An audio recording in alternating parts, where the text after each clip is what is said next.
আসসালামু আলাইকুম, technique easy education থেকে স্বাগতম জানাচ্ছি। আমি আব্দুল মোমেন জুয়েল। আজকের এপিসোডে আমরা বেসিক কনসেপ্ট 4.3 এর উপরে আমরা কিছুটা ক্লাস নিব। 4.1 এবং 2 এর মধ্যে আমরা শুরুতে অনেকগুলো কথা বলেছি যে প্রথমে আমরা লগারিদম নিয়ে অনেক কথা বলেছি, লগারিদমের সূত্রগুলো নিয়ে কথা বলেছি, তার বিভিন্ন ক্যালকুলেশনগুলো দেখেছি, সাথে সাথে সূচক নিয়ে দেখেছি। তো 4.3 আসলে নতুন কোনো পার্ট না, যেমন একটাতে সূচক ছিল, একটাতে লগ ছিল। এখানে সেই লগ আর সূচক নিয়ে আলোচনা করা আছে। এখানে কিছু বেসিক কথাগুলো আছে। লগ সূচকের আরও একটু ডিপ এখানে আলোচনা করা হয় এই চ্যাপ্টারটাতে। বিশেষ করে এই চ্যাপ্টারে সাধারণত তোমরা প্রায়ই দেখবে যে একটা সংখ্যাকে সূচকের মাধ্যমে যখন প্রকাশ করছি সেই শর্তগুলো কি, তারপরে পাওয়ার নিয়ে আলোচনা করা হয়, এর অংশক এবং পূর্ণক, এই দুইটা হলো সবচেয়ে বেশি ইম্পর্টেন্ট। যে বৈজ্ঞানিক রূপে প্রকাশ করা, সেখান থেকে আমরা অংশক বা পূর্ণক নিয়ে আসি, সেগুলো নিয়ে আলোচনা করব। তো এর আগেও যখন লগারিদমের চ্যাপ্টার আমরা আলোচনা করেছি তখন আমরা বলেছি লগারিদম বিষয়টা আসলে কি। আমরা যখন কোনো সংখ্যাকে যখন একটা সূচকে প্রকাশ করি, একটা ছোট সংখ্যাকে যখন পাওয়ারে প্রকাশ করি, তখন সেই সংখ্যাটাকে আমরা চাইলে লগের মাধ্যমে প্রকাশ করতে পারি। তো লগের সংখ্যা অনেক সময় এভাবে বলা হয় যে একটি সংখ্যার উপর কতটুকু ঘাত দিলে অপর একটি সংখ্যা পাওয়া যাচ্ছে, এই যে সম্পর্কটা, এই সম্পর্কটাই হলো আমাদের লগারিদম। এই যেখানে আমরা লিখলাম 2⁷ = 128, তোমরা যদি দুইভাবে বলতে পারি যে 128 কে যদি আমরা 2 এর পাওয়ার আকারে প্রকাশ করতে নিই তো আমরা এইভাবে লিখতে পারি। তো এই যে সংখ্যাটা, এটা তো আমরা সূচকীয় ফাংশন বলি, যে কোনো কিছু সংখ্যার উপর একটা বেস থাকবে, নিচেরটা বেস, উপরেরটা পাওয়ার। এই যে 2⁷ যে রেজাল্টটা হলো 128, এইটা প্রকাশ করার একটা পদ্ধতি হলো লগারিদম। যেখানে লগারিদমটা কিভাবে আসে, যে আমি ধরলাম লগারিদম যদি আমাকে শুরু করতে হয়, লগ লিখলাম। লগ লেখার সময় একটা সংখ্যা থেকে, সূচক থেকে লগটা আসে কিভাবে। প্রথমে হলো যে এই পাশে দেখো 2⁷ আর এখানে 128। তো আমরা অনেক সময় মনে রাখার সুবিধার্থে বা বোঝার সুবিধার্থে বলি যেখানে 128⁴ ব্যাপারটা এরকম। তখন আমরা এই সূচকটাকে, সূচক আর লগ আসলে একই রকম জিনিস, শুধু আমাদের প্রকাশের ভঙ্গিটা একটু আলাদা। সূচক থেকে লগারিদম ক্রিয়েট করা হয়, লগারিদম থেকে আমাদের সূচক ক্রিয়েট করা হয়। সেক্ষেত্রে আমরা অঙ্কটা শুরু করবো সবসময় সূচক বা লগের পার্ট থেকে। আমরা বলি বেজের সাথে আমাদের বেস থাকবে, এই সূচকের বেসটা আসবে এখানে, আর এইখানে যে বেসটা আছে সেটা আমাদের 128 আসলো। আর আমাদের এইখানে যে পাওয়ারটা আছে, পাওয়ার একা থাকবে অথবা পাওয়ারের উপর পাওয়ার বলতে পারি, ওই পাশের 1 আসলে বলার প্রয়োজন হয় না। তাহলে এই যে আমাদের সংখ্যাটা আমরা যখন লিখলাম 2⁷ = 128, আর আমি যখন বলছি যে 2 বেসড লগ 128 অথবা 2 ভিত্তিক লগ 128, এই কথাগুলো যখন বলছি তখন আমার দুইটার মিনিং একই প্রকাশ পাচ্ছে। এভাবে আমরা লগটাকে এক্সপ্রেস করতে পারি। তো লগের ক্ষেত্রে আমরা দেখতে পাচ্ছি তাহলে একটা বেস থাকবে, লগের একটা পাওয়ার থাকবে, আর এটা হলো লগের রেজাল্ট। তুমি ক্যালকুলেটরে যদি 2 বেসড লগ 128 দিয়ে দাও তাহলে তোমাদের 7 চলে আসবে। তোমাদের যে ক্যালকুলেটরগুলো রয়েছে, আপডেট যে ক্যালকুলেটরগুলো, সেখানে আমাদের সব ধরনের লগই আছে, যেখানে লন থাকে, লগ থাকে, 10 ভিত্তিক একটা ডিফল্ট লগ থাকে, একটাতে আমাদের দুই জায়গায় ব্লিঙ্ক করে, বেজেও ব্লিঙ্ক করে, তারপরে পাওয়ারে গিয়েও ব্লিঙ্ক করে।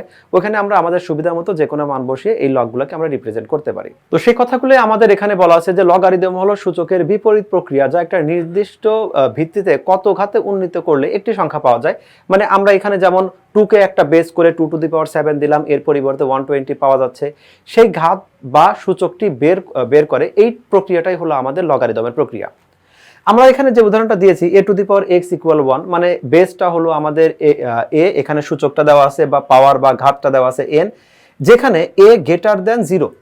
এখন এখানে একটা কথা বলা আছে a > 0, a 0-র চেয়ে বড় হবে। সাথে আরেকটা কথা বলে দিল a ≠ 1, তবে x কে n এর a ভিত্তিক লগারিদম বলা হয়। এটুক তো ঠিক আছে, যে যদি আমাদের এর উপরে আমরা পাওয়ার দেই। আমি শুধুমাত্র এই অংশটাকে জুম করে তোমাকে দেখাই।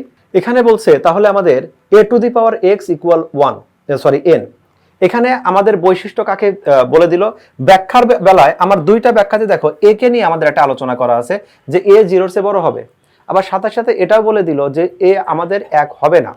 তাহলে এখন যেটা হলো লগারিদমের একটা আমাদের সংজ্ঞা ছিল, সেই সংজ্ঞাটা এরকম ছিল যে ধনাত্মক সংখ্যার সূচককে প্রকাশ করার একটা পদ্ধতি হলো লগারিদম। সংখ্যাটা হতে হবে কি ধনাত্মক, তার মানে আমি যখন এখানে লিখলাম হলো ধরে নিলাম আমাদের 3, এই যে 3-র উপর একটা পাওয়ার দিব, সেই পাওয়ারটা হবে কত, প্লাস মাইনাস, ধরলাম যে এখানে x, কোন একটা কিছু হতে পারে।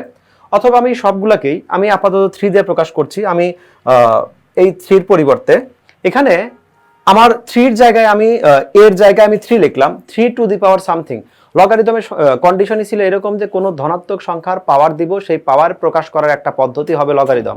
তাহলে এই যে আমি এখানে 3টা লিখলাম, 3 এর সামনে প্লাস লেখার অর্থ হলো এখানে তুমি 3 দাও, 4 দাও, 5 দাও, যে সংখ্যাটা দিচ্ছ সেটা পজিটিভ নেওয়া বাধ্যতামূলক লগারিদমের শর্ত অনুসারে। লগারিদমের শর্তটাই হলো কোনো ধনাত্মক সংখ্যার সূচককে প্রকাশ করার একটা ফাংশনই হলো আমাদের লগারিদম। তাহলে এখন এইখানে পাওয়ার বলা আছে কি যে ধনাত্মক সংখ্যার পাওয়ারকে পাওয়ার বলার সময় কিন্তু আমি বলি নাই যে পাওয়ারটা ধনাত্মক পাওয়ার নাকি ঋণাত্মক পাওয়ার হবে। তাহলে এখানে ধনাত্মক ঋণাত্মক যে কোনো পাওয়ার দিয়ে তুমি ক্যালকুলেশনটা করতে পারো। পাশাপাশি ইকুয়ালটা আমি প্লাস দিয়ে রাখছি, শুধুমাত্র প্লাস দিয়ে রাখছি। প্লাস কেন দিলাম? কারণ কোনো ধনাত্মক সংখ্যার উপরে তুমি পাওয়ার যাই দাও সেই রেজাল্টটা সব সময় ধনাত্মকই হবে, ঋণাত্মক হওয়ার কোনো চান্স নাই।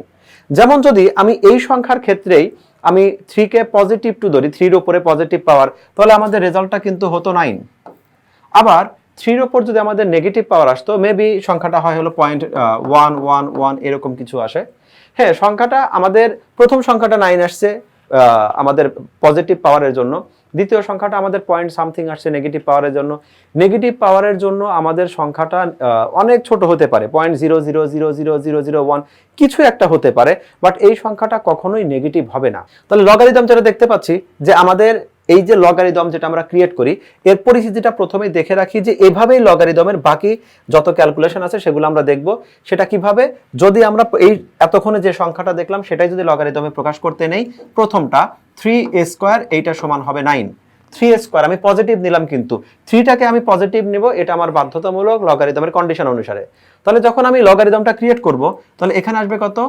লগ আমাদের বেজের সাথে বেজ থাকবে 3 আর এখানে 9, পাওয়ারটা একা থাকবে, তাহলে পাওয়ারটা হলো 2। তাহলে খেয়াল রেখো যে আমাদের এখানে আসলো কি 3a² কে আমি যখন পজিটিভ পাওয়ারকে যখন লগারিদমে প্রকাশ করলাম তখন এরকম একটা চেহারা হচ্ছে। যদি আমি এই সংখ্যাটাকে এরকম করে প্রকাশ করি যে যেটা ধরে নিলাম হলো 3⁻², এইটা সমান রেজাল্ট আসবে হলো 0.11। আমি জাস্ট 2 ঘর ধরে নিচ্ছি। তো এটাকে যদি আমি লগারিদমে প্রকাশ করতে নেই তাহলে সেই লগারিদমটা আসবে কিভাবে? এটা আসবে হলো লগ, আমি বেস দিলাম হলো 3, পাওয়ার হলো 0.11 আর ইকুয়াল আমাদের -2। তোমরা যেটা দেখতে পাচ্ছ দুইটা কালারের, যদি আমাদের পজিটিভ পাওয়ার দিচ্ছি তখন আমাদের একটা লগারিদম ক্রিয়েট হলো, যখন আমি নেগেটিভ পাওয়ার দিচ্ছি তখন একটা লগারিদম ক্রিয়েট হলো। আমাদের লগারিদমের শর্তই হলো যে এই পাওয়ারটা আমাদের বেসটা আমাদের সবসময় পজিটিভ হবে, পাওয়ার আমাদের কখনো প্লাস হতে পারে কখনো মাইনাস হতে পারে। রেজাল্টটা কি হবে? রেজাল্টটা যে কোনো কিছুই হতে পারে, কিন্তু আমরা দেখতে পেলাম রেজাল্ট পজিটিভ হলেও আমাদের সূচক পজিটিভ হলেও রেজাল্ট আমাদের পজিটিভ হচ্ছে, সূচক বা পাওয়ারটা নেগেটিভ হলেও আমাদের রেজাল্টটা পজিটিভ হচ্ছে। তাহলে আলটিমেটলি লগারিদম যে ক্রিয়েট হলো, এই যে আমাদের একটা লগ যখন লিখবো এই লগে অবশ্যই আমাদের এখানে পজিটিভ হবে কারণ আমাদের বেসটা পজিটিভ হওয়া লগের কন্ডিশন। আমাদের এখানে একটা পজিটিভ হবে কারণ আমাদের রেজাল্টটা অর্থাৎ এই যে 3a² = 9 পজিটিভ সংখ্যার উপরে আমরা যখন একটা পাওয়ার দেব সেটা নেগেটিভ পজিটিভ যাই হোক সেই রেজাল্টটা সবসময় আমাদের পজিটিভ হয়। তাহলে এইটা এই পাশে গিয়ে আমাদের প্লাস অথবা মাইনাস যে কোনোটাই হতে পারে, কারণ পাওয়ার প্লাস দিলে আমাদের প্লাস হবে, পাওয়ার মাইনাস দিলে আমাদের মাইনাস হবে। তো এইভাবে হলো আমাদের লগারিদমগুলো ক্রিয়েট হয়। একই সাথে আমরা দেখব যে কোনো সময় লগারিদম যদি থাকে, লগ থাকে, সেখান থেকে আমরা লগটাকে ক্যান্সেল করে দিয়ে কিভাবে সেটা সূচকে কনভার্ট করি। আপাতত আমরা ফোকাস রাখি হলো আমাদের এইখানে যে ইনফরমেশনগুলো দেওয়া ছিল এই লাইনটা। আমি একটা লাইন বোঝানোর জন্য এই তোমাকে ব্যাখ্যাগুলো দিলাম। তোমার মনে হতে পারে যে কোনো একটা সংখ্যা 3a² = 9, এটাই তো ভালো, এখানে শুধু নতুন করে লগারিদম লেখাটা দরকার কি?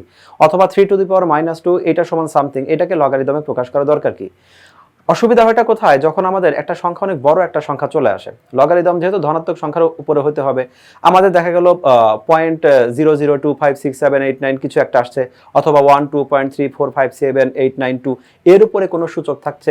এই যে যখন কোনো ভগ্নাংশ দশমিক এর উপরে সূচক থাকছে, এই টাইপের ক্যালকুলেশনগুলো করার সময় তখন আমাদের এই হিসাবটা সূচকে করা অনেকটা কঠিন হয়ে যায়। তো সেজন্য আমরা মূলত সূচকের থেকে আমরা লগারিদমে কনভার্ট করি। সূচক লগারিদম ক্যালকুলেশনের ভ্যালুটা একই থাকবে, শুধু দুইটা স্টাইলটা আমাদের আলাদা। তো এখন এই জন্য আমাদের এই লগটাকে নিয়ে আসবো।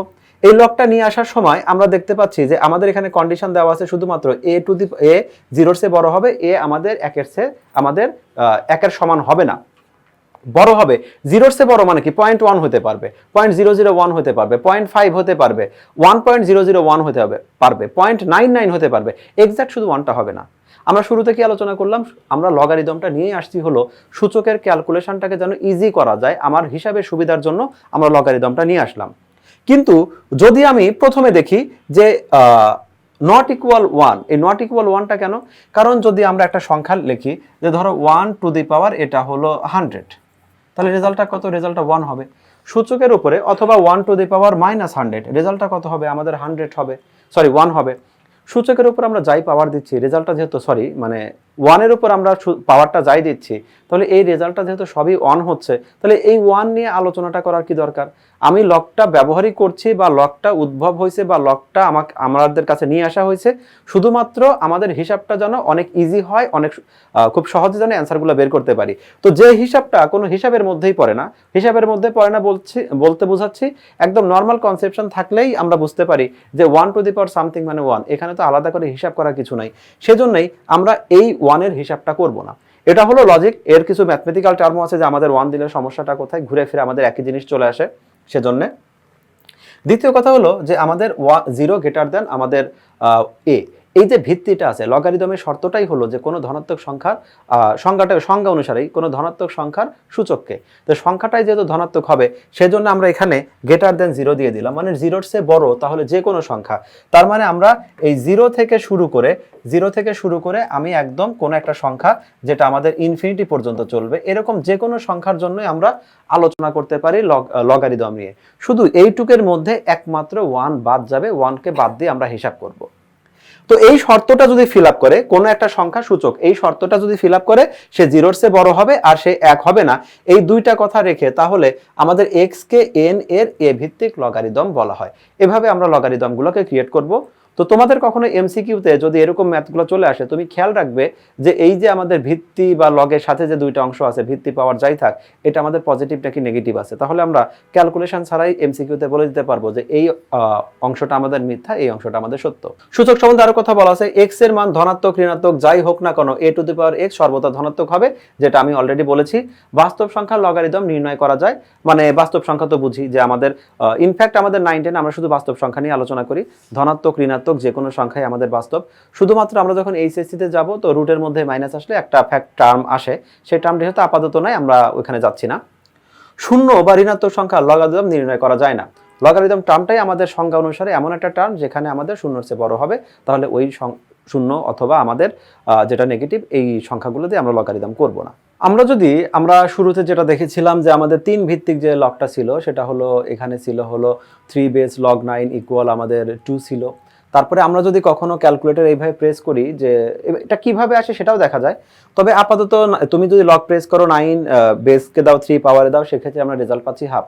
তো এই লগের যে বেস পাওয়ার এটা আমাদের সূচক কেমন ছিল তার উপর ডিপেন্ড করে লগটা ক্রিয়েট হয়, এখানে আমাদের বেস বা পাওয়ার চলে আসে। তো এইখানে লগের আমার বেস পাওয়ার যে কোনোটা হতে পারে, আমরা এক এক সময় এক এক মানগুলো ইউজ করি শর্তের মধ্যে থেকে। তো লগের যদি আমাদের স্পেশাল কিছু বেস হয়, সেই স্পেশাল বেসটা কেমন, কখনো যদি বেস আমাদের ই হয় তাহলে এই টাইপের লগারিদমকে বলা হয় হলো স্বাভাবিক লগারিদম। আর স্বাভাবিক লগারিদমটা কেমন, তাহলে এখন অনেক সময় তুমি দেখবে যে স্বাভাবিক লগারিদম এইটাও আমাদের একটা লগারিদম, যেখানে দেখা আছে যে লগ ই বেসড লগ 2 এটা সমান আমাদের 0.69। এই যে একটা লগ হলো, যে লগের ভিত্তিটা দেওয়া আছে ই, যদি ই ভিত্তিক কোনো লগ হয় সেই লগটাকে বলি আমরা স্বাভাবিক লগারিদম। ই ভিত্তিক লগকে অবশ্য সংক্ষেপে লেখা যায় হলো ln 2 ইকুয়াল আমাদের 0.69, এটা লেখা যায়। তার মানে যাকে আমরা লন বলছি, লন বলতে আসলে লন আর লগারিদম লগ একই জিনিস, কিন্তু যখন আমি লনটা উল্লেখ করে দিলাম তার মানে ওটা একটা স্পেশাল লগ যেখানে বেস আমাদের ই ছিল, অর্থাৎ যখন আমি লন দেখতে পাচ্ছি এই লনটা আসলে লগই ছিল। এটা খুব ভালো করে খেয়াল রাখবে। অনেক সময় আমরা বেস পাওয়ারকে শিফট যখন করে চেঞ্জ করি, বেস থেকে পাওয়ারে যাই, লগ থাকে, লগটাকে আমরা বাদ দিয়ে দেই, বিশেষ করে ওই কিছু সেট ফাংশনের কিছু ম্যাথ থাকে, সেক্ষেত্রে আমরা লনটাকে নিয়ে অনেক কনফিউজ থাকি, ভাবি যে লন এক পাশ থেকে অন্য পাশে গেলে, সমানের এক পাশ থেকে অন্য পাশে গেলে ইতে কনভার্ট হয়। আসলে ইতে কনভার্ট হয় এ কথা সত্য, বাস্তবে ইতে কনভার্ট হয় হলো এইভাবে যে কারণ লন মানেই হলো একটা লগারিদম, যে লগারিদমের ভিত্তি হলো ই, অর্থাৎ এটা একটা সূচকীয় ফাংশনের একটা অংশ। একইভাবে লগের যদি কখনো আমাদের ভিত্তিটা 10 থাকে তাহলে সেই টাইপের লগকে বলা হয় হলো সাধারণ লগারিদম। তো লগারিদম দুইভাবে আছে, একটা হলো স্বাভাবিক লগারিদম, একটা সাধারণ লগারিদম, এই দুইটা ভাবেই আমাদের আছে। কিন্তু এর বাইরে গিয়েও আমরা আমাদের ম্যাথের হিসাবের প্রয়োজনে বা আমাদের যে প্রশ্নগুলো দেওয়া থাকবে, যে কোনো ধরনের বেস আমাদের থাকতে পারে, আমাদের সাথে পাওয়ার থাকতে পারে, তার সাথে ক্যালকুলেশনগুলো আমরা রেজাল্টগুলো বের করব। আমাদের একটা কথা বলা হয় বৈজ্ঞানিক রূপে প্রকাশ করা, একটা সংখ্যাকে বৈজ্ঞানিক রূপে প্রকাশ করা। তো বৈজ্ঞানিক রূপে প্রকাশ করার আগে আমরা কিছু জিনিস খেয়াল করি। তোমরা হয়তো অনেকেই মনে রেখেছো যে মহাকর্ষ ধ্রুবকের মানটা কত ছিল, 6.67 × 10⁻11। তারপরে ইলেকট্রনের ভর কত ছিল, ইলেকট্রনের ভর ছিল হলো 9.11 × 10⁻, ও এখানে মেবি 31 হবে, 31 এরকম কিছু, 31 এত কেজি। তো ব্যাপারটা হলো এই যে ভর মানে একটা সংখ্যাকে প্রকাশ করার সময় দেখো এদের মধ্যে একটা স্টাইল আছে, একটা সম্পর্ক আছে। এখানেও দশমিকের আগে এক ঘর আছে, এখানে দশমিকের আগে এক ঘর আছে, এরপরে কিছু ঘর থেকে ইনটু 10⁻⁷ সামথিং এরকম আকারে প্রকাশ করা হয়। তো এই যে কোনো একটা সংখ্যাকে এইরকম একটা স্টাইলে প্রকাশ করা, এই স্টাইলটাই হলো আমাদের বৈজ্ঞানিক রূপ। তো সেটাই বলে কোনো একটা সংখ্যাকে a × 10⁻n আকারে প্রকাশ করা হলে তাকে আমরা বৈজ্ঞানিক রূপ বলি। যেখানে a সম্বন্ধে আবার ব্যাখ্যা দিয়েছে কি, a এমন হবে 1-এর সমান বা 1-এর চেয়ে বড় হবে, 10-এর চেয়ে ছোট হবে, 10-এর নিচে কিন্তু ইকুয়াল চিহ্ন দেওয়া নাই, 10-এর চেয়ে ছোট হবে। এই কথাটার মিনিং বোঝাচ্ছে দেখো 1 অথবা 1-এর বড়, এর মানে হলো এখানে আমরা লিখতে পারি ধরো 1.23 × 10⁻, এটা হলো 6 ধরে নিলাম, মানে 1-এর সমান হলে সমস্যা নাই। তাহলে আমরা এটাকে প্রথমটাই লিখলাম যে 1 × 10⁻, এটা হলো 6। ওরা যেহেতু বলছে 1 হবে, 1 হতে পারে 1-এর চেয়ে বড়, এই যে আমি 1-এর চেয়ে বড় নিলাম। 1-এর চেয়ে বড় কত, 10 পর্যন্ত, বা 10 না, 10 পর্যন্ত, তার মানে এটা হতে পারে 7.23 × 10⁻, এটা হলো 6, এটাও হতে পারে। সর্বোচ্চ কি হতে পারে, এটাকে আমরা লিখতে পারি 9.9999999, এরকম অনেকগুলো 9 লিখলাম, 10⁻, মনে করো যে 6 7, আন্দাজ একটা কিছু দিয়ে দিলাম, যাই দিছি অবশ্য 10⁻ দেখা যাচ্ছে না এখানে, পাওয়ারটা যাই হোক, মানে সংখ্যাটা দেখাচ্ছি যেখানে আমাদের 9.999 এরকমটা হতে পারে। এর আগের কয়েকটা দেখালাম কি, যে আমাদের 1 পয়েন্ট আমাদের হতে পারে, যে কোনো কিছুই থাকতে পারে, মানে 1 থেকে 10-এর মধ্যে 1 ইকুয়াল হতে পারে, 1 হতে পারে কিন্তু 10 হবে না, 10 না হয়ে 10-এর আগেই আমাদের শেষ হয়ে যাবে, এই পার্টটা হবে। তাহলে এই যে পার্টটা আছে, এই পার্টটাকে আমরা বলছি এ, সেটাকে আমাদের এর শর্তটা দিয়ে দিল। তাহলে এ বলতে বোঝাচ্ছে কি, কোন একটা সংখ্যাকে বৈজ্ঞানিক রূপে প্রকাশ করার সময় আমাদের গুণনের আগে, এই 10-এর আগে যে পার্টটা হবে, সেই পার্টটা আমরা এমনভাবে বানাবো যেটা আমাদের কখনো 10 হবে না, 10-এর চেয়ে ছোট হবে, বাট 1-এর সমান বা 1-এর চেয়ে বড় হবে, 1-এর সমান হলে সমস্যা নাই। তাহলে এইরকম আমার একটা পার্ট হবে এই টাইপের। এখানে আরেকটা কথা বলা আছে n element of z। এনটা বলতে কি বোঝাচ্ছে, আমাদের 10-এর পাওয়ারটা, জেড বলতে বোঝাচ্ছে পূর্ণ সংখ্যা, এটা আমাদের প্লাসও হতে পারে মাইনাসও হতে পারে। কয়েকটা উদাহরণ দিয়ে আমরা দেখি। এই যে এখানে 4টা সংখ্যা লিখলাম, এই সংখ্যাটাকে আমরা কিভাবে প্রকাশ করব, এমনভাবে প্রকাশ করব যেন আমার দশমিকের আগের যে পার্টটা আছে সেটা 1-এর সমান হতে পারে অথবা 1-এর চেয়ে বড় হতে পারে। আমি 3 নাম্বারটা দিয়ে শুরু করি। এইটাকে যদি লিখি 1 × 10⁻, এখানে কয়টা শূন্য আছে, 1 2 3 4 5, এটাকে যদি লিখি 1 × 10⁵, দুইটার মিনিংটা আমার একই বোঝাচ্ছে যে 1 × 10⁵। তাহলে গুণনের আগে যে পার্টটা আছে সেটা কিন্তু 1 হচ্ছে। আমি এখানে সুবিধার জন্য আমি একটা আরেকটা 1 অ্যাড করে নিলাম। তাহলে এটাকে আমরা কি লিখতে পারি, 1.3456 × 10⁻। এটা যখন আমরা দেখো, আমরা অনেক সময় ব্যাংকের যে টাকাগুলো, ব্যাংকের চেক লেখার সময় এটা কমনলি লিখি। ধরো তুমি ব্যাংকে রাখছো হলো 10,000 টাকা। এই 10,000 টাকা লেখার সময়, এই 10,000 টাকা লেখার সময় কিন্তু তুমি পয়সার ঘরে আমরা অনেক সময় যেটা করি কি, যে এরকম 0 দিয়ে নিই। অর্থাৎ শুরুতে তোমার ছিল 10,000, এই 10,000 আগে কি করো তুমি, এই যে একটা 10,000 টাকা আছে, এই 10,000-এর পরে তুমি অনেক সময় চাইলেই দশমিক দিয়ে তুমি 2টা শূন্য দিয়ে দিচ্ছ। অর্থাৎ দশমিকের পরে কোনো সংখ্যা, পূর্ণ সংখ্যা যদি থাকে, পূর্ণ সংখ্যার শেষে আসলে বাস্তবে একটা দশমিক থাকে। সংখ্যাটা যখন আমাদের এরকম হচ্ছে, এই যে 10,000 লেখা আর 10,000-এর পর একটা পয়েন্ট দাও, দুইটার মিনিং একই। তাহলে কোনো সংখ্যাতে আমাদের দশমিক নাই, মানে হলো দশমিকটা আমাদের ডান পাশে আসলে ইনভিজিবল আকারে আছে, কিন্তু আমাদের বাম পাশে কিন্তু না। তাহলে এই যে সংখ্যাটা আছে, এই সংখ্যাটাকে আমি দশমিক একটা নিয়ে আসছি। আমার তাহলে প্রথম সংখ্যাটাতে দশমিক ছিল না, মানে কি, দশমিক ছিল না মানে হলো দশমিক আমাদের এইখানে ছিল, সেই দশমিকটা শিফট করলো কোথায়, দশমিকটা শিফট করছে হলো আমাদের এইখানে। কয়টা ঘর ট্রাভেল করলো, 1 2 3 4। তাহলে এটাকে আমরা লিখতে পারি 10⁴। এভাবে আমরা এই সংখ্যাটাকে এইরকম একটা চেহারাতে কনভার্ট করতে পারি। আমরা কি টাইপের চেহারাতে কনভার্ট করলাম, এখানেও কনভার্ট করলাম, গুণনের আগে যে আমাদের পার্টটা আছে সেটা পার্টটা এমন, সেটা 1-এর সমান বা 1-এর চেয়ে বড়। তো আমি আরেকটা সংখ্যা আছে, এখানে আমাদের আছে কত, এটা 9 1 2 3 1 2 3 4 5 6, 6টা 9 আছে। 6টা 9 যদি থাকে দশমিকটা কোথায় আছে? দশমিক নাই মানে কিন্তু দশমিক এই জায়গায় কিন্তু একটা ইনভিজিবল দশমিক আছে। তো সেটাকে আমরা শিফট করে নিয়ে আসছি কোথায়? এইখানে নিয়ে আসবো। তার মানে 1 ঘর 2 ঘর 3 ঘর 4 ঘর 5 ঘর, 5 ঘর শিফট করে নিয়ে আসবো।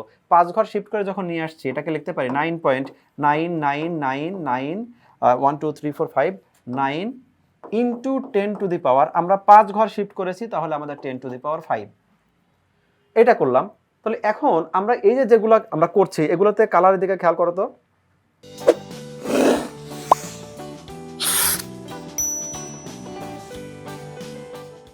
সংখ্যাটাতে আমাদের এইখানে যে 3টা পার্ট থাকলো এই 3টা পার্টে কিন্তু এমনভাবে আমরা নিলাম যে একের সমান বা একের চেয়ে বড়। তো এই জায়গায় যেটা হলো আমাকে এমনভাবে নিতে হবে যেন সংখ্যাটা একের সমান বা একের চেয়ে বড় হবে। তাহলে একের চেয়ে সমান, তাহলে দশমিকটা এখানে আছে, দশমিকটা আমি শিফট করে যদি এখানে নিয়ে আসি তাহলে দশমিকটা কোথায় হচ্ছে? এটা হচ্ছে 6.7 ইন্টু 10 টু দি পাওয়ার, কয় ঘর শিফট হয়েছে? 1 2 3 4 4 ঘর হয়েছে, তাহলে 10 টু দি পাওয়ার -4। যদি আমাদের সংখ্যাটা একের চেয়ে ছোট হয় তাহলে পাওয়ারটা হবে মাইনাস, যদি আমাদের সংখ্যাটা একের চেয়ে বড় হয় তাহলে পাওয়ারটা হবে পজিটিভ। এভাবে সংখ্যাগুলোকে আমরা এক্সপ্রেস করতে পারি। এই 4টা উদাহরণে খেয়াল করে দেখো যে আমরা যে সংখ্যাটা নিয়েছি কোনো সংখ্যাটাই আমাদের এই গুণনের আগে যে পার্টটা আছে সেটা একের চেয়ে বড় হয় নাই, একের সমান বা দশের চেয়ে বড় হয় নাই, একের সমান বা একের চেয়ে বড় হয়েছে, অথবা আমাদের 10-এর কাছাকাছি গিয়েছে কিন্তু আমাদের 10 হয় নাই, 10 পর্যন্ত আমাদের লিমিটেড আছে। কিন্তু আমি যদি এইখানে যেটা আছে সেটাকে যদি আমি এইভাবে লিখতে নেই, দশমিকের আগে কিন্তু আমাদের 1 ঘর শুধু 1 রেখেছি, আমি যদি দশমিকের আগে এরকম রাখতাম 13 পয়েন্ট, এটা হলো 456 ইন্টু 10 টু দি পাওয়ার, এটা আমি 3 লিখলাম। তাহলে এই যে সংখ্যাটার মিনিং আর আমাদের এইখানে যে সংখ্যাটা আছে সংখ্যার আমাদের মিনিংটা একই বোঝাচ্ছে, দুইটা দ্বারা আমরা একই পরিমাণ সংখ্যা বোঝাচ্ছি, একই পরিমাণ ডিজিট একটা মান বোঝাচ্ছি, মানের দিক থেকে সেম আছে, কিন্তু পার্থক্যটা কোথায় হচ্ছে? দেখো এখন আমি যখন 2 ঘরটা নিচ্ছি সংখ্যাটা 13 হয়ে যাচ্ছে না? তাহলে এই টাইপের সংখ্যা আমাদের বৈজ্ঞানিক রূপে প্রকাশের একটা খুব সিম্পল একটা কথা হলো দশমিকের আগে শুধুমাত্র একটা ঘরই থাকবে। দশমিকের আগে যদি 2 ঘর চলে আসে তাহলে নিশ্চিতভাবে সেটা আমাদের 10-এর বড় হয়ে যাবে অথবা 10ও হবে। সর্বশেষ একটা উদাহরণ দেখি, যদি আমরা এই যে এখানে যেটা লেখা ছিল আমাদের মেবি 10,000 ছিল, 1 লক্ষ ছিল, একক দশক শতক হাজার অযুত লক্ষ 1 লক্ষ, এটাকে যদি আমরা লিখি এইভাবে লিখি যে 10 ইন্টু আমাদের তাহলে দশমিক এইখানে ছিল, সেই দশমিকটাকে শিফট করে এইখানে নিয়ে আসলাম, তাহলে 1 2 3 4 এটাকে লিখতে পারি 10 টু দি পাওয়ার 4। এই যে সংখ্যাটা আছে এই সংখ্যার মিনিং আমাদের এইখানে যে সংখ্যাটা আছে এই সংখ্যার মিনিং আর যেটা থেকে আমরা কনভার্ট করলাম এই সংখ্যার মিনিং 3টা দ্বারা একই সংখ্যা বোঝাচ্ছে। রিপ্রেজেন্টটা পার্থক্য হচ্ছে কোথায়? যখন আমি 10 নিলাম তাহলে আমাদের 2টা ঘর চলে আসলো, 2টা ঘর নিয়ে আসলেই আমাদের সংখ্যাটা 10 হয়ে যাচ্ছে, কিন্তু আমাদের শর্তটাই ছিল এটা আমাদের একের সমান বা বড়, 10-এর চেয়ে ছোটই হতে হবে, কিন্তু এটা আমাদের 10 হয়ে গেল, 10 তো হওয়া যাবে না। তাহলে ইন শর্ট আমরা যেটা বলতে পারি দশমিকের আগে শুধুমাত্র আমরা একটা ঘর রাখবো, একটা ঘর রাখলে তখন আর আমাদের এই ঝামেলাটা হবে না, তাহলে ওই যে শর্তটা আছে একের সমান বা বড় আর 10-এর চেয়ে ছোট সেই শর্তটা আমাকে ফিল আপ করে নিবে। শর্ত এটাই ফিল আপ করতে হবে, এরপরে কি আছে ওটা নিয়ে আমাদের আলাদা কোনো শর্ত নাই। তাহলে এখন এখানে যেটা পাচ্ছি এখানে দেখো এই যে কথাগুলো বলা আছে এগুলো তো ইজিলি এখন বুঝে যাবে। কোন সংখ্যাকে a into 10 to the power n আকারে প্রকাশ করা হলে তাকে বৈজ্ঞানিক সংখ্যা বলে, যেখানে n a সম্বন্ধে শর্তটা কি বলা আছে, a একের সমানও হতে পারে একের চেয়ে বড় হতে পারে বাট সেটা 10-এর চেয়ে ছোট হবে।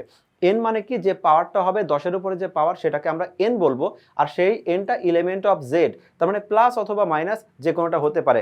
আমাদের একটা সংখ্যা কিন্তু যেটা একের চেয়ে ছোট ছিল সেটা আমাদের এখানে তাহলে একটা সংখ্যাকে বৈজ্ঞানিক রূপে যখন আমরা প্রকাশ করছি এখানে সূর্য থেকে পৃথিবীর গড় দূরত্ব যেটা আছে সেটা আমরা এখানে প্রকাশ করব। তো এই প্রকাশ করার সময় আমাকে কি করতে হবে, কোনো সংখ্যাটা যখন আমরা বলছি যে একটা সংখ্যা যদি আমাদের হয় 1 2 3 4, এখানে আমাদের কোনো দশমিক নাই মানে ইনভিজিবল দশমিকটা আমাদের এই সর্বশেষে আছে।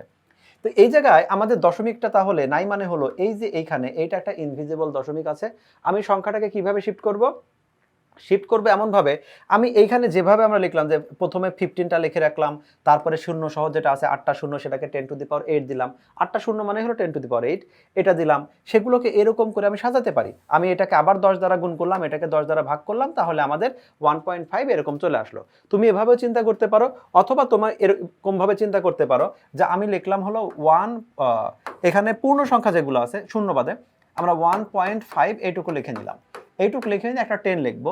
আমরা দেখব যদি এখানে 5 এর পরে আমাদের 2 3 4 5 6 6 থাকতো ওগুলো লিখতাম, যেহেতু শুধু শূন্য আছে ওগুলা লিখবো না। তাহলে এখন আমাদের দশমিক ছিল এখানে, আমরা শিফট করব কোথায়? 1 আর 5 এর মাঝখানে। তাহলে আমাদের কয় ঘর শিফট করতে হচ্ছে? 9 ঘর। 10⁹ দিয়ে দিব, বৈজ্ঞানিক রূপে প্রকাশ হয়ে গেল। সংখ্যাটা যেহেতু 1 এর চেয়ে বড়, তাহলে আমাদের পজিটিভ পাওয়ার হবে, আর সংখ্যাটা যদি আমাদের হতো 1 এর চেয়ে ছোট হতো, তাহলে এই পাওয়ারটা নেগেটিভ হতো। এই যে সংখ্যাটা, এটা হলো আমরা বৈজ্ঞানিক রূপে প্রকাশ করলাম। সাধারণ লগারিদমের এবার একটা কথা আসবে, পূর্ণক এবং অংশক, এই টাইপের কথা আসবে। পূর্ণক অংশক বেশ কয়েকবার আসছে বৈজ্ঞানিক রূপে, সরাসরি বৈজ্ঞানিক রূপে বলে না, কিন্তু এই বৈজ্ঞানিক রূপের কন্ডিশন নিয়ে আলোচনা করে। একটা সংখ্যা দিয়ে বলে এই যে এ দিয়ে দিলাম, এর কন্ডিশনটা কি, এগুলো নিয়ে মাঝে মধ্যেই পরীক্ষায় আসে। লগারিদমের পূর্ণক এবং অংশক, পূর্ণক এবং অংশক আমরা দুইভাবে শিখবো। এখানে বিস্তারিত শেখার পরে আমরা শর্টকাটে চলে যাব। তোরা বললো একটা সংখ্যা আছে, একটা সংখ্যা n, যে সংখ্যাকে আমরা a × 10⁻n আকারে প্রকাশ করলাম, অর্থাৎ বৈজ্ঞানিক রূপে প্রকাশ করলাম। সংখ্যাটা কি হতে পারে? ধরে নাও একটা সংখ্যা হলো আমাদের 1 2 3 4, এই একটা সংখ্যা, এটাই আমাদের n। সেই n কে আমরা কিভাবে প্রকাশ করলাম?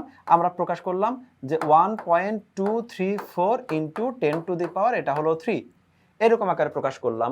কারণ a মানে কি, ওই 1 এর সমান বা বড় একটা সংখ্যা, 10 এর চেয়ে ছোট, সেরকম একটা পার্ট করে ফেললাম, 10⁻n থাকলো। এই যে সংখ্যাটা আছে, এই সংখ্যাটাকে যদি আমরা বৈজ্ঞানিক রূপে প্রকাশ করতে চাই, সেই বৈজ্ঞানিক রূপে প্রকাশ করার জন্য কি করব? এই সংখ্যাটাকে আমরা 10 ভিত্তিক লগের সাথে আগে কম্পেয়ার করে নিব। 10 ভিত্তিক লগের সাথে করলে কি হবে? লগের সূত্র, যেহেতু আমরা লগ সম্বন্ধে 2টা চ্যাপ্টার শেষ করে আসছি, লগের আমরা সূত্রগুলো জানি। এইটাকে যদি আমরা 10 বেসড লগে আমরা এক্সপ্রেস করি, উভয় পক্ষকে আমরা 10 বেস দিয়ে দিলাম, তাহলে আমরা এখানে লিখবো হলো 10 বেস, এটা লগ, এটা হলো n। তাহলে এখানেও আমাদের এটা লগ, একটা 10 বেস লগ আসবে, যেখানে থাকবে 1.234 × 10⁻3, এইরকম একটা ফরম্যাটে আমরা নিয়ে আসলাম। এইটা আমি তোমাকে নোটে আরো আলাদা করে দেখাচ্ছি। তো এটাকে আমরা কি করতে পারি, যে গুণ থাকলে আমরা যোগ আকারে লিখতে পারি। এটা লিখলাম হলো লগ, এটা হলো 10 বেস, এটা হলো 1.234 ইন্টু হবে না, এখানে হবে যোগ, গুণ থাকলে আমাদের যোগ হয়, তাহলে এখানে দিলাম যোগ, এটা হলো লগ, এটা 10 বেস, এটা হলো 10⁻3, এরকম একটা ফরম্যাটে আসবে। তো এই যে ফরম্যাটটাতে আসলো, এই ফরম্যাটটা হলো আমি কি করলাম, এটাকে লগে আমি আলাদা করে ভাগ করে দিয়ে দিলাম। আমি শুধু এইটুকুই ক্যালকুলেশন করে তোমাকে এখন দেখাবো। তাহলে এখন এইটুকুরে যদি ক্যালকুলেশন করি, তাহলে আমি এটাকে আর তেমন কিছু করব না। প্রথম পার্টটা লগ, এটা হলো 10 বেস 1.234 রাখলাম। আমরা কি জানি, যদি বেজের উপরে পাওয়ারের উপরে পাওয়ার থেকে পাওয়ারটা সামনে চলে আসবে, এই 3টা সামনে চলে আসবে, তাহলে এটা লিখতে পারি 3, এখানে লগ, এটা হলো 10 বেস, এটা হলো 10।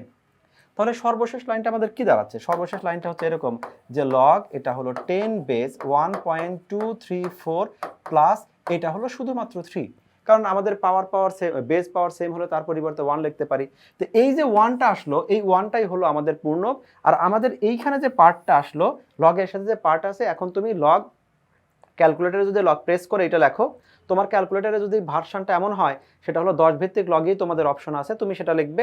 অথবা নতুন ক্যালকুলেটর যেগুলো আছে, সেই ক্যালকুলেটরগুলোতে কিছুতে আমাদের, যেমন আমার হাতে যেটা আছে, সেখানে আমাদের এই যে বেস পাওয়ার দুটো একসাথে আছে, এখানে আমরা আমাদের মতো করে বেস পাওয়ার বসাতে পারি।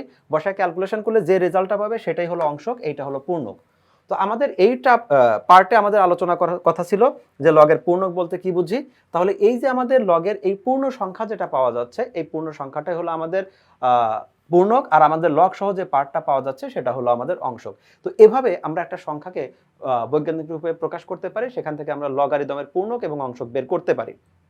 এই দমের পূর্ণক এবং অংশক বেশ কয়েকবার আসছে। তোমরা এই লগারিদমের পূর্ণক অংশক এত ঝামেলার মধ্যে যাবে না। আমরা সরাসরি যেটা করব, আগে আমরা ম্যানুয়ালি বলতে ম্যাথমেটিক্যালি যখন ক্যালকুলেশনে করেছিলাম, তখন আমরা দেখেছিলাম যে আমাদের লগারিদম এটাকে এভাবে প্রেস করলে এই যে পূর্ণ সংখ্যাটা আসছে, সেটা হলো আমাদের পূর্ণক।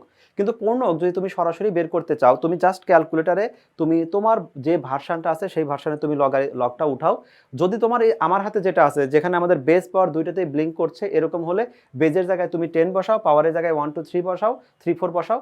আর কারণ ক্যালকুলেটারে যদি শুধু লগ থাকে, কোনো কিছু ব্লিঙ্ক করছে না, তার মানে ওইটা হলো 10 ভিত্তিকই লগ। তুমি শুধু লগ প্রেস করে 1 2 3 4 লেখো, রেজাল্ট যেটা আসবে, এই যে এখানে যেমন আসছে 3 পয়েন্ট আমাদের 0913, তাহলে দশমিকের আগে যে অংশটা আছে সেটা হবে পূর্ণক, আর দশমিকের পরে যে অংশটা আছে সেটা হবে অংশক।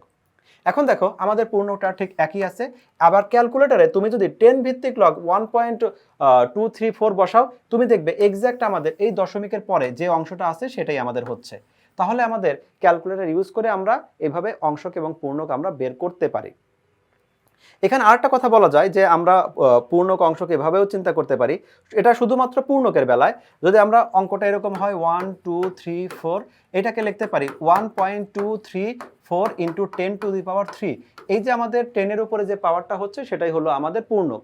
অথবা আমরা সরাসরি দেখেও বলতে পারি আমাদের পূর্ণ সংখ্যা আছে 4টা, মানে একের পরে 3টা পূর্ণ সংখ্যা 3টা ঘর রাখতে পারবো, তাহলে আমাদের পূর্ণকটা হচ্ছে 3।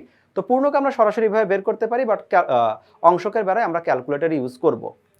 পূর্ণক অংশকের সাথে আরেকটা কথা তোমাদের শিখাই দেই, যদি কোনো কারণে সংখ্যাটা আমাদের একের চেয়ে ছোট কোনো সংখ্যা হয়, সংখ্যাটা হলো 0.000, এটা হলো 1 2, ছোট্ট একটা উদাহরণ দিলাম, এই সংখ্যাটা হয়, তো 0.12 এটাকে আমরা কি করতে পারি, আমাদের হিসাবই হলো দশমিকের আগে শুধুমাত্র একটা ঘর থাকবে, কিন্তু দশমিকের আগে এখানে কোনো ঘরই নেই, শূন্য আছে মানে তো কোনো ঘর নাই, তাহলে এটাকে আমরা লিখতে পারি 1.2 ইন্টু 10⁻, দশমিকটা শিফট করলো কোথায়, এইখানে, তার মানে 1 2 3 4টা ঘর শিফট করেছে, তো 10⁻⁻4 এই সংখ্যাটাকে এভাবে আমরা লিখতে পারি। আমরা আগের ম্যাথটাকে কি বলেছিলাম যে আমাদের 10-এর উপরে যে পাওয়ারটা থাকবে সেটাই হলো আমাদের পূর্ণক, তাহলে এখানে আমাদের পূর্ণকটা হচ্ছে -4, বাট -4 না লিখে আমরা এই 4-এর উপর একটা বার দিয়ে দেই, মানে বোঝাচ্ছে এখানে পাওয়ারটা হবে হলো মাইনাস, তুমি এইভাবে পূর্ণটা লিখতে পারো। এবার তাহলে খেয়াল রেখো সংখ্যাটা কিন্তু আমাদের -4 আমাদের পূর্ণক হওয়ার কথা, -4 যদি আমাদের না হয় এবার তাহলে তো আমাদের রেজাল্টটা ঠিক না। ক্যালকুলেটরে দেখি এটা আমাদের -4 আসে কিনা, যদিও আসবে না। আমরা প্রথমে লগ নিলাম, এখানে বেস 10 দিলাম, আর এখানে কত দিব, 3টা শূন্য 1 2, তাহলে 0.123, এটা হলো 1 2 ব্র্যাকেট ক্লোজ আগে ছিল, তাহলে ইকুয়াল। এখন দেখো এইখানে যে রেজাল্টটা আসছে সেই রেজাল্টটা হয় হলো এরকম, আমাদের কিন্তু পূর্ণ 4 হতে হবে, -4 হতে হবে, কিন্তু এখানে -4 হচ্ছে না, -4 না হয়ে রেজাল্টটা আসছে কত, আমি যখন এই লগ লিখলাম, লিখে বেস তো 10, এটা কত 0.00012, এই রেজাল্টটা আসছে হলো -3.9208, আমি 4 ঘর লিখলাম, এই যে সংখ্যাটা আসলো, এই সংখ্যাটা আমাদের তাহলে কি বলি, দশমিকের আগে যে ঘরটা আসে সেটাকে পূর্ণক বলি, দশমিকের আগে তো -3 আছে, তাহলে পূর্ণক -3 হওয়ার কথা, কিন্তু এখানে পূর্ণক তো ছিল -4। তো যখনই আমাদের সংখ্যাটা, খেয়াল রাখবে, যখন দশমিকে থাকবে অর্থাৎ একের চেয়ে ছোট থাকবে এই টাইপের সংখ্যা, সবসময় ক্যালকুলেটরে প্রেস করলে যে মানটা আসবে, যদি 3 থাকে, -3 থাকে, তুমি -4 লেখো, -3 থাকলে তুমি -4 লিখবে, -7 থাকলে -8 লিখবে, যাই থাকবে দশমিকের পরে আছে কি ওটা তোমাকে ভাবতে হবে না, দশমিকের আগে যেটা আছে 3 আছে, তাহলে আমি 4 লিখবো, 7 থাকলে 8 লিখবো, তার মানে -3কে আমি -4 করে দিলাম। এরপরে তাহলে আমি কি একটু মাইনাস ইনক্রিজ করে দিয়েছি না, তাহলে কতটুকু আমাদের বেশি ইনক্রিজ করেছে, আমাদের ছিল হলো 3 পয়েন্ট সামথিং, 4 লিখলাম মানে কি আমার তো বেশি হয়েছে, তাহলে এই বেশিটাকে আমি কি করব, এইখানে যেটা বেশি করছে সেটা মাইনাস করে দিব, তো মাইনাস করে দিব মানে কি, আমার ক্যালকুলেটরে কিন্তু অলরেডি এটা উঠে আছে, মাইনাস মানে দুটাকে আলাদা পার্থক্য করে দিব, তাহলে আমি উল্টা প্লাস লিখবো, তাহলে তো দুইটার মধ্যে পার্থক্য হবে, প্রথমটা যেহেতু মাইনাস, দ্বিতীয়টা প্লাস করলে তাহলে -3 আর -4-এর মধ্যে কতটা পার্থক্য সেটা আমি বের করে নিতে পারবো। এখানে শুধু আমি এখানে +4 দিলাম, ইকুয়াল দেওয়ার পরে এখানে আসছে হলো পয়েন্ট, এটা হলো 079, এটা আসলো, আমি আরো দুই একটা ঘর লিখতে পারতাম। এই যে অংশটা আসলো, এইবার দেখো তাহলে আমাদের পূর্ণক কিন্তু যে 4 ছিল সেই 4টা পাওয়া গেল, তাহলে এইটা হলো আমাদের পূর্ণক, আর এইটা হলো আমাদের অংশক। এইভাবে আমরা পূর্ণক অংশক ক্যালকুলেটরে বের করতে পারি, তাহলে মাইনাসের বেলায় শুধু এক্সট্রা একটু কাজ করতে হবে। এখানে যে কথাগুলো বলা আছে অলরেডি আমরা সেই কথাগুলো তোমাকে সম্পূর্ণ বলে দিয়েছি, তারপরে এখানে দেওয়া আছে লগের পূর্ণক নির্ণয় সংক্রান্ত এখানে যতগুলো কথা বলা আছে সেই কথাগুলো তোমাদেরকে উদাহরণ দিয়ে বুঝিয়ে দিলাম, যেখানে আমাদের বেশ কিছু উদাহরণ দেওয়া আছে, -3কে আমাদের -3 বার লেখা হয়, সে কথাগুলো তোমাকে বলা হয়েছে। এখন এখানে আবার কিছু বললো, পূর্ণ অংশের অঙ্ক থেকে 6 এবং 10⁵ এর সূচকের মান 5, এই যে কথাগুলো আছে যেটা আমরা নর্মালি এভাবেও আমরা ব্যাখ্যা করে করতে পারি, পূর্ণক বা অংশ কেমন, অথবা সরাসরি ক্যালকুলেটর ছিল কেমন সেটাও বলতে পারি, এই কথাগুলো তোমাকে সম্পূর্ণই বলা হয়েছে। তবে আমি তোমাকে প্রিফার করব তুমি এটা খুব সুন্দর করে পড়বে, এখানে যেগুলো আছে সেগুলো সব সুন্দর করে পড়বে, এই কথাগুলো যদি আমিও বলেছি সেগুলো আবার রিপিট করবে, বাট তোমার পরীক্ষায় যখন আসবে তখন এক্স্যাক্টলি তুমি ক্যালকুলেটর ইউজ করে তুমি হিসাবগুলো করে দিবে। এখানে যে সংখ্যাটা আছে সেটা হলো, আমরা যে উদাহরণটা দিলাম, যদি কোনো সংখ্যাটা একের চেয়ে ছোট হয় অর্থাৎ দশমিকের পরে আগে শুধুমাত্র শূন্য থাকে, এই টাইপের সংখ্যার ক্ষেত্রে আমরাও যে ক্যালকুলেটরে বের করি, তুমি চাইলে সেটাকে লিখেও করতে পারো, আবার এইভাবে ক্যালকুলেটর যেটা আছে সেটাতেও করতে পারো, তবে আমি তোমাকে প্রিফার করব এটা হলো ক্যালকুলেটর ইউজ করা। এখন ক্যালকুলেটর ইউজ করতে তোমাদের অনেক সময় সমস্যা হয়, সেই সমস্যাটা এড়ায় চলার জন্য আমি তোমাকে কি করলাম, এই যে আমরা এই যে এইভাবে ক্যালকুলেটর যেভাবে প্রথমে এসি এসি বলতে এখানে বোঝাচ্ছে ক্যালকুলেটর অন করতে হবে। আই থিঙ্ক তোমাদের মধ্যে এত বড় পাগল কেউ নাই যে ক্যালকুলেটর অন না করেই তোমরা ক্যালকুলেশন শুরু করবে। এখানে শুধু লগ লেখা আছে, এই যে শুধু লগ, তোমাদের ক্যালকুলেটরে যদি শুধু লগ লেখা থাকে তাহলে নিশ্চিত থাকো ওই লগটা হলো 10 ভিত্তিক লগ। তাহলে মানটা বসাই দিয়েই আমরা এখানে পূর্ণক এবং অংশক সেই মানগুলো আমরা বের করতে পারবো। এই ছিল পূর্ণক এবং অংশক সংক্রান্ত আমাদের এই চ্যাপ্টারের প্রশ্ন। আমি ইন শর্ট তোমাকে ফাইনালি বলে দেই, আমাদের এই চ্যাপ্টার থেকে যে এমসিকিউ বা লিখিত যদি ক নাম্বারে আসে, তাহলে তোমাকে কোনো একটা সংখ্যাকে পূর্ণ সংখ্যা বৈজ্ঞানিক রূপে প্রকাশ করার সময় যে দুইটা পার্ট হয়, একটা হলো গুণনের আগে আর একটা 10 টু দি পাওয়ার যেটা আছে যেটা গুণনের পরে, এই সংক্রান্ত যে এই এর বৈশিষ্ট্য কি, এখানে এ বলতে বোঝানো হচ্ছে গুণের আগে যে অংশটা আছে তার বৈশিষ্ট্যটা কি, সেটা 1 হবে নাকি 1-এর চেয়ে বড় হবে, ছোট হবে, এই টাইপের কথা আমাদের একটা সংখ্যা দিয়ে তোমাকে বলবে এখানে নিচের পূর্ণক বা অংশক কোনটা, এই টাইপের কথা। ঘুরে ফিরে সাধারণত এই প্রশ্নগুলোই বেশি আসে। আশা করি ক্লাসটা তুমি বুঝতে পেরেছো এবং তুমি বেশি বেশি প্র্যাকটিস করো যেন তুমি এই অঙ্কগুলো আমাদের চেয়েও ভালো করে করতে পারো। দেখা হবে নেক্সট একটা পর্বে, ততক্ষণ পর্যন্ত বিদায় নিচ্ছি। আল্লাহ হাফেজ।